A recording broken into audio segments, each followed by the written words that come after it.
ये उस दिन की बात है जब मैं घर का सफाई का काम करती हुई पापा जी के कमरे में गई तो मैंने देखा कि पापा जी कमरे में नहीं हैं। मुझे समझ में नहीं आया कि वे कहाँ गए होंगे, इसलिए मैं इधर उधर देखने लगी और तभी मुझे उनके बाथरूम की लाइट जलती हुई नज़र आई। मैं जिज्ञासावश उठी और वहाँ पर चल पड़ी। मैंने वहाँ पर देखा कि बाथरूम का दरवाज़ा थोड़ा सा खुला हुआ है और अंदर से कुछ अजीब तरह की आवाज़ें आ रही है। मैं सुनकर घबरा गई और सोचा कि शायद पापा जी की तबीयत ठीक नहीं है या वो किसी तकलीफ़ में है। जब मैंने वहाँ पे जाके देखा तो पापा जी अपने ये देखकर मेरी आंखें फटी की फटी रह गई। मेरा नाम खुशी है और अब मेरी उम्र 22 साल है। मैं एक सुंदर विवाहित जवान स्त्री हूँ। मेरा कद 5 फुट 6 इंच है और मेरा रंग साफ है। मेरा जिस्म बिल्कुल कारीगर की तराशी हुई संगमरमर की मूर्ति की तरह है। लोग मुझे इस डर से नहीं छूते कि मेरा शरीर पर कोई दाग न लग जाए। मेरा फिगर 36 है। मेरी शादी हुए 2 साल हो गए हैं और मेरा एक बेटा है जो कि मेरी शादी के 1 साल 3 माह बाद हुआ था और अब 9 माह का है। जब वह 4 माह का था तब मेरे पति का तबादला अमेरिका में हो गया था। क्योंकि उनका क्षेत्र इंटरनेशनल था इसलिए वह परिवार को अपने साथ नहीं ले जा सकते थे। उन्हें हर 11 माह के बाद 1 माह के लिए भारत अपने आने के पास की इजाज़त थी। विदेश जाना उनकी मजबूरी थी, इसलिए मुझे और मेरे 4 माह के बेटे को अकेला छोड़ गए थे। हम अकेले ना रहें इसलिए मेरे पति ने मेरे ससुर यानी कि मेरे पिताजी को हमारे साथ रहने के लिए शहर बुला लिया था। मेरे ससुर जब हमारे साथ रहने के लिए आए तब उनकी उम्र 48 साल की थी। वह हमसे अलग गांव में रहते थे। मेरी सास की मृत्यु 1.5 साल पहले हो गई थी और पिछले 1 साल से ज़्यादा वहीं पर गांव में अकेले ही रहते थे। पापा जी आर्मी में मेजर रह चुके थे और रिटायर्ड होने के बावजूद वह बहुत फुर्तीले थे। आर्मी के तौर तरीके और तहजीब वह अभी तक नहीं भूले थे। गांव में रहने और खेती बाड़ी करते तथा गांव के शुद्ध वातावरण के कारण उनका शरीर बहुत ही गठीला था और इस आयु में भी वह एकदम 30 साल के जवान लगते थे। पहले जब भी वह सासू माँ के साथ हमारे घर आकर रहते थे तो मेरी पड़ोस ने उन्हें मेरे पति के बड़े भाई ही समझती थी। पति के जाने के बाद पिछले 7 माह से वह हमारे साथ ही रह रहे थे। पढ़े लिखे होने के कारण उनका उठना बैठना और पहनावा भी शहरवासियों जैसा है, इसलिए मेरे साथ घर में बहुत जल्दी एडजस्ट हो गए थे। घर के काम और बच्चों की देखभाल में मेरा हाथ बटा देते थे। मुझे और मेरे पति को करना बहुत पसंद है और शादी के बाद कई दिन तक हम ऐसा नहीं था कि हम अब मेरे पति को अमेरिका गए हुए लगभग 7 माह हो चुके थे और इन 7 माह में पहले 2 माह तक मुझे एक बार भी नहीं मिला। इसलिए मैं इतनी बेचैन रहती थी और सारा दिन तड़पती रहती थी, पर कोई भरोसे का नज़र नहीं आता था। लेकिन 5 महीने मुझे अचानक ही एक ऐसा अवसर मिला जिससे मुझे मेरी ज़िंदगी में बहुत बड़ी खुशी मिली और वह भी मेरी अभी तक जारी है। यह उस दिन की बात है जब मैं घर का सफाई का काम करती हुई पापा जी के कमरे में गई तो मैंने पाया कि वह कमरे में नहीं थे। मुझे समझ में नहीं आया कि वह कहाँ गए होंगे, इसलिए मैं इधर उधर देखने लगी और तभी मुझे उनके बाथरूम की लाइट जलती हुई नज़र आई।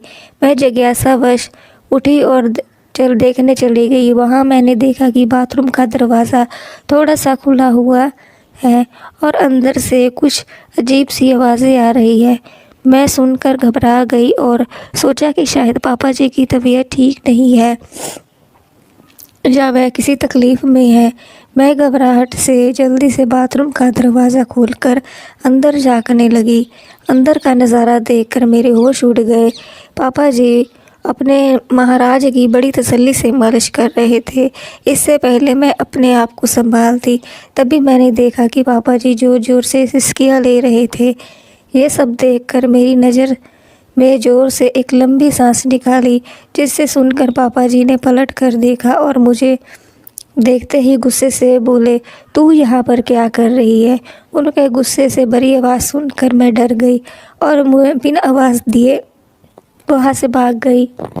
इस घटना के 2 घंटे बाद मैं तो उनके सामने भी नहीं गई, लेकिन दोपहर का खाना बनाने के समय बेटा तंग कर रहा था तो मुझे मजबूर होकर उसे उनके दोनों के लिए जाना पड़ा।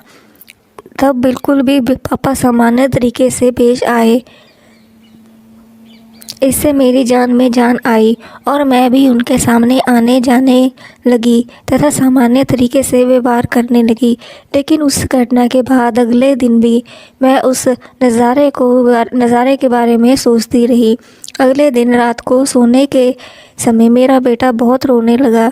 जब वह चुप नहीं हुआ तो मैं उसे पापा जी के कमरे में ले गई और उन्हें देकर उनसे चुप करवाने का आग्रह किया। पापा जी ने गोद में लिया और मुझे तेल लाने को कहा। मैंने उन्हें तेल ला कर दिया तो उन्हें मेरे बेटे के पेट पर तेल मलना शुरू कर दिया। कुछ ही देर में बेटा चुप होकर उनकी गोदी में सो गया। पोते को दादा के पास छोड़कर मैं अपने कपड़े बदलने चली गई। तभी मेरे दिमाग में योजना आई कि अगर मैं पापा जी को अपने आप को झलक दिखलाऊं तो शायद कुछ बात बन जाए।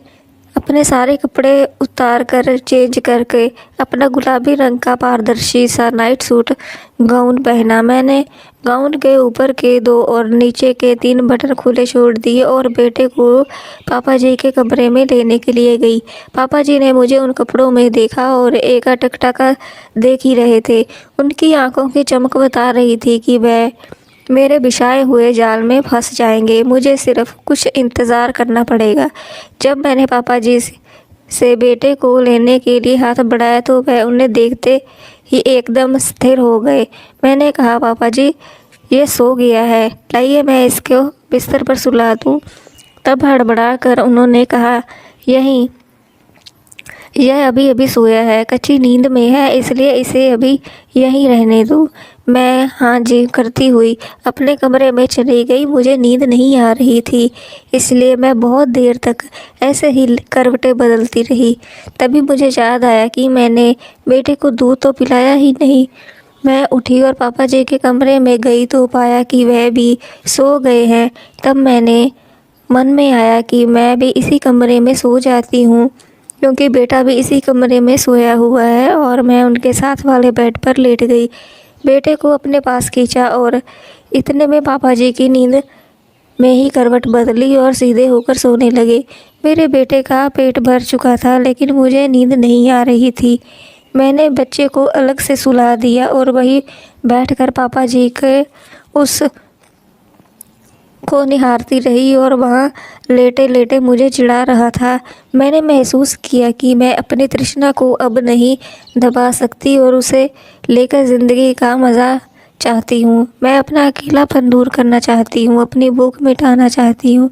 इसके लिए अब मुझे मेरे पति की गैर हाज़िरी में भरोसे का और पूरा संतुष्ट करने वाला पुरुष अब मिल चुका है। अब मैं और इंतज़ार नहीं कर सकती और इसलिए मैंने अपनी सारी झिझक छोड़ी और माँ ससुर जी के पास जाकर तो थोड़ी देर बाद पापा हिलने लगे। मुझे लगा कि उनका हाथ मेरे सर पर आ गया है और ससुर जी जाग गए हैं। उसकी ही हरकत से मैं थोड़ा घबराई। मेरी हालत पतली हो गई थी, मेरी सांस उखड़ रही थी। फिर मैंने हिम्मत नहीं छोड़ी। करीब 1 घंटे के बाद पापा जी का हाथ मेरे सर से हटा और नीचे आ गया। उनकी इस हरकत से मैं बहुत ज़्यादा प्रसन्न हुई। मुझे अभी मज़ा आना शुरू ही हुआ था कि पापा जी उठकर बैठ गए और उनकी नींद खुल गई थी। उन्होंने मुझे झटके के साथ अलग कर दिया। फिर उन्होंने उठकर एक लाइट जलाई और बकच्चे होकर मुझे देखने लगे। पापा जी, मैं तो वही कर रही थी जो आप चाहते थे, मैंने जवाब दिया। मैंने ऐसा करने को कब कहा है? पापा जी बोले, मैं तो बेटे को लेने के लिए आई थी, तुम्हें ऐसा नहीं करना चाहिए था और माफ़ कर देना चाहिए था। पापा जी फिर बोले, मैंने आज तक आपका कोई भी आदेश का इशारा कभी नहीं टाला, तुझे कैसे ना मानती? मैंने उत्तर दिया, अरे मैं तो नींद में और सपने में था, जिससे ये सब तुम्हारी सास कर रही थी, इसलिए मैंने ऐसा इशारा किया होगा। पापा जी ने कहा, पापा जी तो क्या हो गया? अगर मैंने इशारे को आपका आदेश समझकर आपकी सेवा भी करती तो आपका सपना और मेरा कर्तव्य पूरा हो गए हैं। मैंने कहा, अरे तू बात क्यों नहीं समझ रही है, मैं तेरे साथ ऐसा कुछ नहीं। अब वो दोनों का एक साथ कदम उठा चुके थे। दोनों में से कोई एक भी कदम पीछे ले जाता तो दूसरे को बुरा लगता। बताएं, अब हम यहाँ से आगे बढ़ने के अलावा क्या कर सकते हैं? मैं नादान बनती हुई बोली। इससे पहले कि वह कुछ कहे और बात ज़्यादा बिगड़े, मैं उठकर खड़ी हो गई। उन्हें आगे कुछ बोलने का कोई मौका दिए बिना मैं उनके पैरों को पकड़कर नीचे बैठ गई और उनका सहारा। पापा जी कुछ नहीं बोले और चुपचाप खड़े रहे। मैं समझ गई कि अब लोहा गर्म है और चोट मारने का समय आ गया है। बस फिर तो क्या था, मैं जंग जीत ली, क्योंकि पापा जी बस मैं तो 7वें आसमान तक पहुंच गई। मैं बोली, बहुत स्वादिष्ट, कुछ मीठा और कुछ नमकीन। वह बोले, क्या सारा रस तुम ही मुफ्त में पी जाओगी और मुझे कुछ नहीं देगी? मैंने उठकर अपने आप को और पापा जी को पूछा और पापा जी की आंखें फाड़कर देखने लगे। पापा जी हंसते हुए बोले, मिल गई ना मुझे शरारत की सज़ा। चिंता मत कर, अभी तो इससे भी बड़ी सज़ा मिलने वाली है। मैंने अनजान बनते हुए पूछा, पापा जी कैसी बड़ी सज़ा? तो पापा जी मेरे कमरे में तभी पापा जी ने कहा, खुशी मैं थक गया हूँ और मुझे भूख लग गई है, इसलिए थोड़ा सा गर्म दूध गर्म करके लाओ, तुम भी पी लो और बच्चे को भी पिलाती हो। मैंने झट से कहा, नहीं पापा जी मुझे बिल्कुल भी भूख नहीं है, मेरा पेट तो भर गया है। मैंने कहा, अभी तो ये पेट भर के सो गया और सुबह 7:15 बजे ही उठेगा, तब इस गाय का दूध पिलाना है। ये कहानी काल्पनिक है, इसका वास्तव जीवन से कोई भी संबंध नहीं है। अगर ये कहानी किसी के साथ मेल खाती है तो मात्र एक संयोग कहा जाएगा। ये कहानी कैसी लगी कमेंट्स में ज़रूर बताएं। चैनल पर नए हैं तो चैनल को सब्सक्राइब ज़रूर करें ताकि आने वाली वीडियोस का नोटिफिकेशन आपको सबसे पहले मिल सके। Thank you for watching.